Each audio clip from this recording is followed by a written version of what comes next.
You're listening to the CyberWire Network, powered by N2K.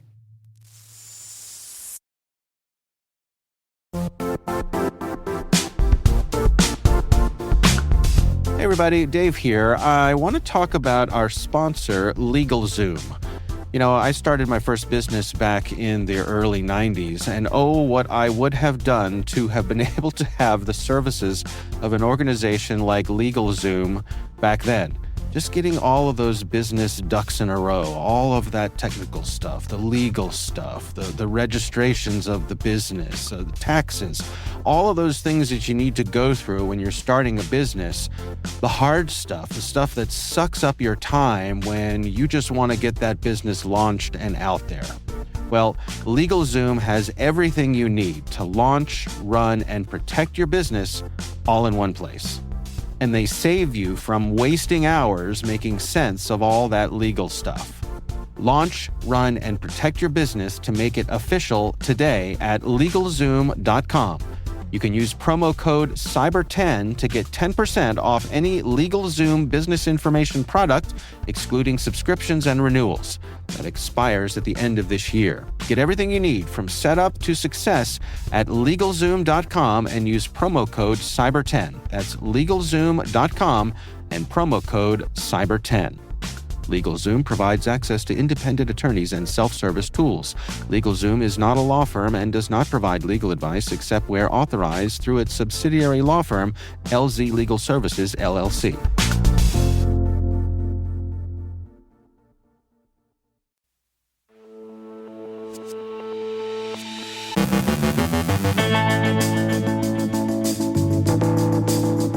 Pundits predict Trump will overhaul U.S. cybersecurity policy. Experts examine escalating cybersecurity threats facing the U.S. energy sector. Palo Alto Networks patches a pair of 0 days. Akira and SafePay ransomware groups claim dozens of new victims. A major pharmacy group is pressured to pay a $1.3 million ransomware installment. Threat actors are exploiting Spotify playlists and podcasts. An alleged Phobos ransomware admin has been extradited to the U.S. Rapper Razzle Khan gets 18 months in prison for her part in the Bitfinex cryptocurrency hack. On today's Threat Vector, David Moulton speaks with Asaf Dahan, Director of Threat Research at Palo Alto Networks' Cortex team, about the rising cyber threat from North Korea. And Swiss scammers send snail mail.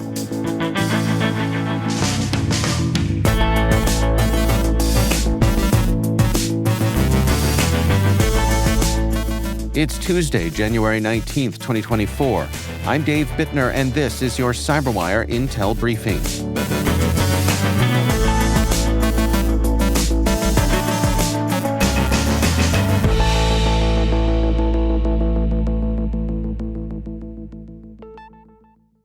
A second Trump administration is expected to overhaul U.S. cybersecurity policy, prioritizing business interests, aggressive offensive measures, and deregulation over the Biden-era focus on corporate accountability, spyware restrictions, and AI safeguards.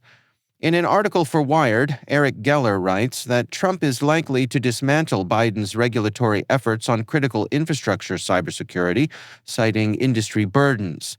Rules impacting rail, aviation, and water systems could be scrapped or weakened, with a shift toward voluntary compliance and incentives. Efforts like CISA's disinformation campaigns and AI safety initiatives focused on societal harms may also end, reflecting Trump's emphasis on free speech and reduced regulation. Spyware policies are expected to favor market growth over human rights concerns, benefiting firms like NSO Group. AI regulations requiring transparency and safety measures may be repealed, favoring innovation over safeguards. Trump is poised to expand military cyber operations, emphasizing accountability for Chinese and Russian cyber attacks. Cyber Command could see enhanced roles, including potentially forming a separate military cyber branch. Policies blocking Chinese tech could also resurface. Initiatives pushing companies to design secure software and accept liability for vulnerabilities may stall. While slogans like "secure by design" may persist, new regulations are unlikely, reflecting the administration's alignment with corporate interests. CISA's cybersecurity incident reporting rules could be scaled back, exempting sectors or limiting required disclosures. Ultimately, Trump's cybersecurity agenda may favor deregulation and military action while sidelining corporate accountability, spyware restrictions, and emerging AI safety policies. In an editorial for Cyberscoop, Sachin Bansal, president of Security Scorecard, and Brian Harrell, former Assistant Secretary for Infrastructure Protection at the Department of Homeland Security, say the U.S. energy sector faces escalating cybersecurity threats as it integrates complex supply chains, clean energy technologies, and digital systems. National Security Advisor Jake Sullivan recently highlighted the critical need for supply chain security as vulnerabilities in software and third-party vendors present significant risks to vital infrastructure. A KPMG report revealed that third-party risk accounts for 45% of breaches in the sector, compared to a global average of 29%. The shift to greener, software-driven energy grids introduces additional risks, with renewable energy companies scoring lowest on cybersecurity metrics. Coupled with the potential for foreign exploitation, particularly by China, these factors underscore the urgency of a unified strategy. Efforts to enhance resilience include the Department of Energy's supply chain cybersecurity principles, supported by major firms like GE Vernova and Siemens. Regulators, such as the Federal Energy Regulatory Commission, are revising standards to address supply chain risks. Meanwhile, the White House is exploring cybersecurity ratings for infrastructure sectors. However, challenges remain. Attacks, such as the Colonial Pipeline ransomware incident, show how breaches in IT systems disrupt operations. Utilities struggle with the resources and expertise to counter growing threats. The authors say a collective effort between government and industry is vital to secure every link in the supply chain. By adopting consistent frameworks, measuring progress, and fostering transparency, the energy sector can bolster cybersecurity resilience, safeguarding critical infrastructure and global stability. Palo Alto Networks has patched 2 zero-day vulnerabilities exploited in Operation Lunar Peak. The first is a critical authentication bypass flaw, allowing attackers to gain admin access via the PAN-OS management interface. The second is a privilege escalation issue enabling root access. These vulnerabilities targeted exposed firewall management interfaces and have been addressed in PAN-OS updates. CISA has added the flaws to its known exploited vulnerabilities catalog, urging fixes by December 9th to mitigate risks. The SafePay cybercrime operation, a new ransomware group deploying Lockbit-based malware, has claimed 22 victims as of November of this year, according to Huntress.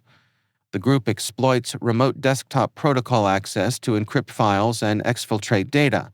SafePay's ransomware is derived from a well-documented Lockbit variant and incorporates tactics from other groups like AlphaV Blackcat, including UAC bypasses and living-off-the-land binaries for privilege escalation. Huntress identified vulnerabilities in SafePay's Tor site, enabling deeper insights into its operations. SafePay employs tools like WinRAR for archiving stolen data and FileZilla for file transfers, often uninstalling them afterward to cover their tracks. The ransomware includes a Cyrillic language-based kill switch to avoid attacks in the Commonwealth of Independent States countries. Meanwhile, the Akira ransomware group leaked data from 32 new victims in a single day last week, according to CyberInt. Active since March of 2023, Akira operates as a ransomware-as-a-service and has impacted over 350 organizations globally, earning an estimated $42 million. Targeting business services, critical infrastructure, and other sectors, Akira primarily focuses on U.S.-based organizations, but also attacks entities in Canada, Europe, and beyond. CyberInt reports that most victims were directly added to Akira's leaks sections on its Tor site, bypassing the usual news section. This aggressive activity, which aligns with trends of escalating ransomware operations, mirrors similar mass victim disclosures by groups like Lockbit. Akira's rapid growth and record-breaking victim counts indicate its expanding influence in the global cybercrime ecosystem. The Embargo ransomware group is pressuring American Associated Pharmacies to pay a second $1.3 million installment of an alleged $2.6 million ransomware deal after already receiving the first payment. The group, which claims to have stolen 1.5 terabytes of data, has threatened to leak the information by midweek if the payment isn't made. Embargo accuses AAP of prioritizing system restoration over customer data protection. Embargo's tactics include double extortion, a common strategy among ransomware gangs. Researchers note Embargo targets various sectors worldwide and has increasingly targeted healthcare, including Georgia's Memorial Hospital and Manor. Embargo, which surfaced this year, denies political affiliations, focusing instead on opportunistic attacks. Experts warn of potential class action suits and growing risks without stronger privacy laws to deter such cybercrime. Threat actors are exploiting Spotify playlists and podcasts to promote pirated software, game cheats, spam links, and dubious websites, leveraging Spotify's strong reputation and SEO presence to boost visibility. Using targeted keywords and links in titles and descriptions, scammers direct users to malware-laden sites or fake surveys. Some playlists, like one advertising a Sony Vegas Pro crack, and spammy podcasts use synthesized speech to lure users into clicking links, leading to ad-heavy or malicious sites. These tactics extend to promoting game cheats and pirated ebooks. Cybercriminals often exploit third-party podcast distribution services to bypass platform safeguards.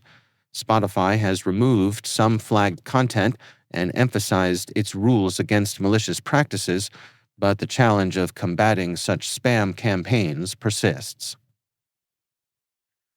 Russian national Evgeny Sitsin, age 42, has been extradited to the U.S. to face charges related to administrating the Phobos ransomware, according to the Department of Justice.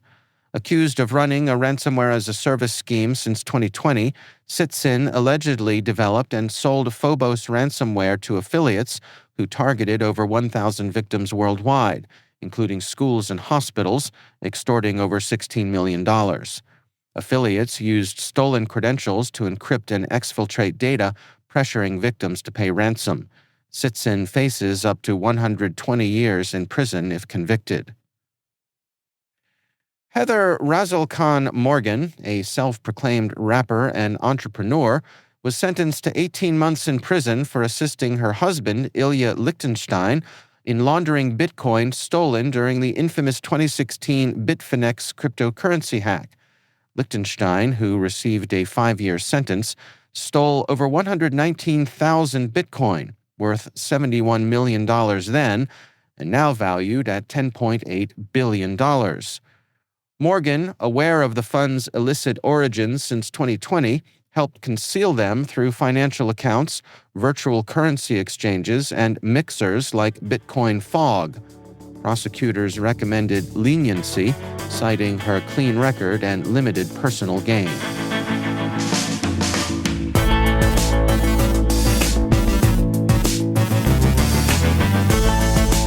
Coming up after the break on today's Threat Vector, David Moulton speaks with Asaf Dahan about the rising cyber threat from North Korea. Stay with us.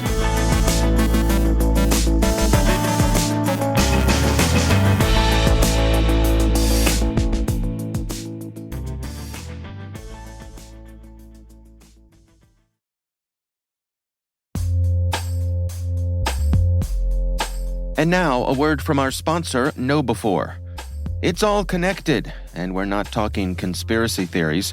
When it comes to InfoSec tools, effective integrations can make or break your security stack. The same should be true for security awareness training. KnowBe4, provider of the world's largest library of security awareness training, provides a way to integrate your existing security stack tools to help you strengthen your organization's security culture. KnowBe4's Security Coach uses standard APIs to quickly and easily integrate with your existing security products from vendors like Microsoft, CrowdStrike, and Cisco, 35 vendor integrations and counting. Security Coach analyzes your security stack alerts to identify events related to any risky security behavior from your users. Use this information to set up real-time coaching campaigns targeting risky users based on those events from your network, endpoint, identity, or web security vendors. Then coach your users at the moment the risky behavior occurs, with contextual security tips delivered via Microsoft Teams, Slack, or email. Learn more at knowbe4.com/securitycoach. That's knowbe4.com/securitycoach. And we thank KnowBe4 for sponsoring our show.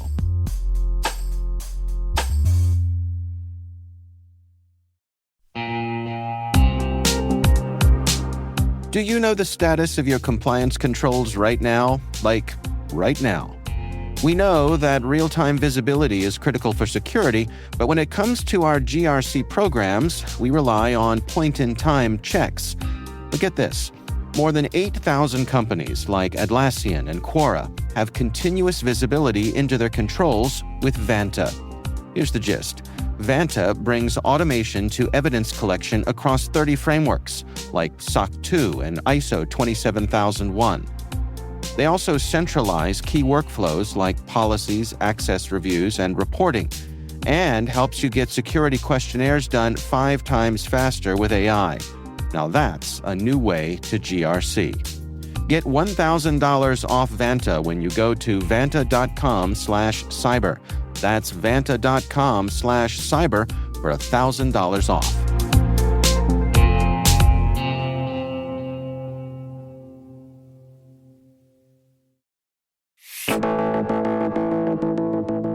On today's segment from the Threat Vector podcast, host David Moulton speaks with Asaf Dahan, Director of Threat Research at Palo Alto Networks' Cortex team. They're discussing the rising cyber threat from North Korea.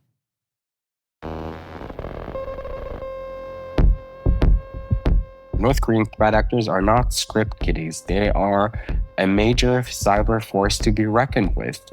And the global reach of their cyber operations should be taken very seriously, not just by governments or government-affiliated organizations, but it crosses many industries and regions. The financial motivation of the North Korean threat actors that really sets them apart from other nation-state threat actors, and that aspect makes them more relevant to more organizations worldwide.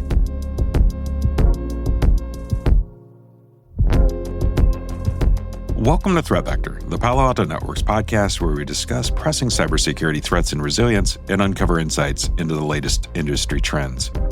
I'm your host, David Moulton, Director of Thought Leadership.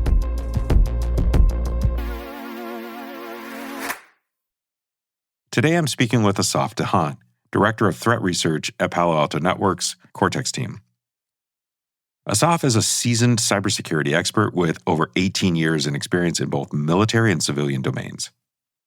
Throughout his career, Asaf has worn many hats, from malware analyst to threat hunter to team leader and director, working with top-tier security companies and contributing to a variety of international security conferences. His experience spans across malware analysis, reverse engineering, threat hunting, threat intelligence, red teaming, and application security, giving him a well-rounded perspective on the ever-evolving cybersecurity landscape. Currently leading the threat research for Cortex, Asaf's work focuses on providing insights into some of the most sophisticated cyber threats, including those coming from state-sponsored actors like North Korea. Asaf Dahan, welcome to Threat Vector. I'm really excited to have you here today. Thanks for having me. I'm really happy to be here. Today we're going to be talking about some of the research you and your team have done on North Korean threat actors that have shown up consistently in the news. From your research, what makes North Korean hackers such a formidable force on the global cyber landscape? That's an excellent question, David. So when we talk about major players in global cybersecurity, North Korea might not be the first nation that comes to mind, right? But over the last decade or so, they've really earned their spot in what we might call the Hall of Fame or of nation states threat actors. And let me tell you, their rise to cyber, prominence is a fascinating story. For me, at least, the pivotal year was 2014 and what became known as the Sony Pictures hack. So, to those of you who maybe not be as familiar, back in 2014, Sony was about to release The Interview, a Seth Rogen parody with, about the assassination of the North Korean leader Kim Jong-un. And as you might imagine, North Korea wasn't exactly thrilled about this premise. And their response was a devastating cyber attack that caused a massive financial and reputational damage to Sony Pictures, ultimately forcing them to cancel the movie's theatrical release. And this was, at least for me, it was one of North Korea's first true cyber, tour de force, and perhaps a trailer for what's to come. And in the following years, we started observing the formation of a more, cohesive or coherent cyber warfare strategy, less vendetta motivated, if you will, but like something more robust so that you can feel that there's a strategy. And a crucial part of this strategy really revolves around financial gain and generating revenue through cybercrime. You have to remember, North Korea is a very impoverished country. It's under a lot of embargoes and sanctions. So, for instance, in 2016, they attempted what could have been possibly one of the largest bank heists in history. And they targeted the Bangladeshi central bank, and their goal was to get away with $1 billion. And this is where it gets kind of comical. Their entire operation was nearly successful, but it was ultimately foiled due to a typo that kind of raised flags in the banking system. So if you want to talk about $1 billion spelling mistake, right? So they did manage to get away, I think, with $80 million, I think, and the bank was able to retrieve it at some point. But in later years, we've seen this trend of like going directly after banks and conducting bank heists in other parts of the world, quite as part of the strategy. Some of them were more successful, some were not as successful, but we've seen this direct hitting or targeting of banks. Asaf, with your background on both the offensive and defensive sides of cybersecurity, what do you think the key human factors are that make defending against North Korean hackers so challenging? Well, I guess if we're talking about human factor, I always say, and based on my experiences, that the human factor or the human link is the weakest link in the chain of cybersecurity. You can have the best products out there, but it only takes a certain individual to click on a link, open an attachment, reveal to a caller the password for their Okta, because these things happen all the time. So the human factor here, when it comes to social engineering, is crucial because the technology that we have today, especially I can speak about Palo Alto's, but in general, we see it across other vendors as well. The technology is great. We are able to detect and prevent a lot of the stuff that we're seeing. But the one thing that is still very challenging is the human aspect of cybersecurity attacks, and that is usually has to do with social engineering. And the only thing to, fight it is by raising awareness, doing a lot of social engineering trainings, and also maybe with the introduction of new technologies such as LLMs, which can also worsen some aspects of social engineering because they can come off as very convincing. But on the flip side, you can use LLMs and Gen AI technology for defensive purposes as well. So it's going to be interesting. But if I had to put my money on this, is really combating social engineering attacks. The rest, the technology is quite good at detecting and preventing. Asaf, thanks for a great conversation today. I really appreciate you diving into some of the insights on the North Korean threat actors that you and your team have been researching and publishing on, and unpacking some of the forces behind their cyber activities. Thank you so much, David. I had a great pleasure. I had a blast. Thanks for having me. Thanks for listening to this segment of the Threat Vector Podcast. If you want to hear the whole conversation, you can find the show in your podcast player. Just search for Threat Vector by Palo Alto Networks. Each week, I interview leaders from across our industry and from Palo Alto Networks to get their insights on cybersecurity, the threat landscape, and the constant changes we face. See you there.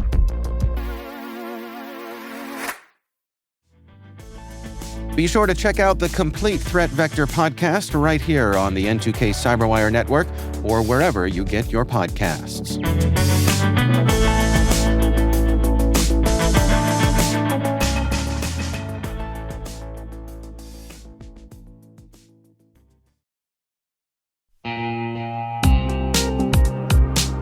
And now, a word from our sponsor, NordPass.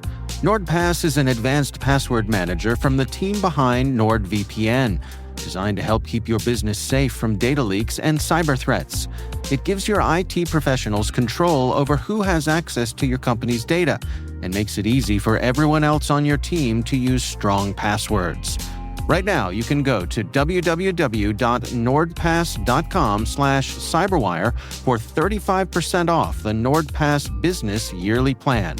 Don't miss out on that.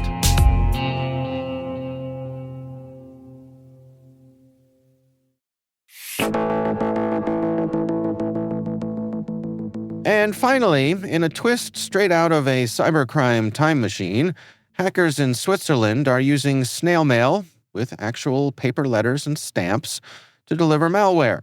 The Swiss National Cybersecurity Center revealed that scammers are posing as Meteo Swiss, the Federal Meteorology Office, and sending fake weather alert letters with QR codes. Scan the code, and instead of staying dry, you'll download malware named Copper, designed to pilfer sensitive data from Android devices. The fraudulent letters mimic official apps to exploit trust, catching victims off guard. Experts warn that while most of us have a healthy skepticism for digital phishing attempts, we're less suspicious of old-school postal scams. Fortunately, this throwback hack targets only Android users in Switzerland, so iPhone owners can relax, for now. I can only imagine that the next stop on this nostalgia train could be telegrams. Dear victim, kindly scan this code to ruin your life. Stop.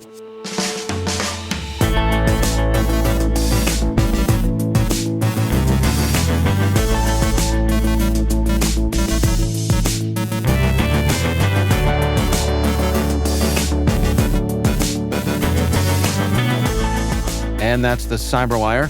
For links to all of today's stories, check out our daily briefing at thecyberwire.com. We'd love to know what you think of this podcast. Your feedback ensures we deliver the insights that keep you a step ahead in the rapidly changing world of cybersecurity. If you like our show, please share a rating and review in your favorite podcast app. Please also fill out the survey in the show notes or send an email to cyberwire@n2k.com. We're privileged that N2K CyberWire is part of the daily routine of the most influential leaders and operators in the public and private sector, from the Fortune 500 to many of the world's preeminent intelligence and law enforcement agencies. N2K makes it easy for companies to optimize your biggest investment, your people. We make you smarter about your teams while making your team smarter. Learn how at n2k.com. This episode was produced by Liz Stokes. Our mixer is Trey Hester, with original music and sound design by Elliot Peltzman. Our executive producer is Jennifer Iben. Our executive editor is Brandon Karpf. Simone Petrella is our president. Peter Kilpie is our publisher. And I'm Dave Bittner. Thanks for listening. We'll see you back here tomorrow.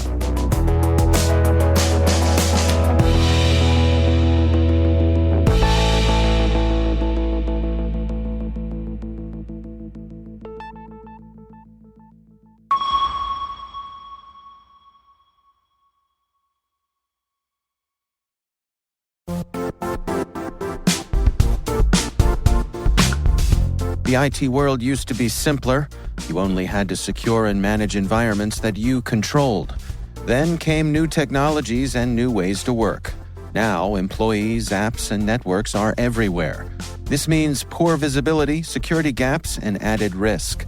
That's why Cloudflare created the first-ever connectivity cloud.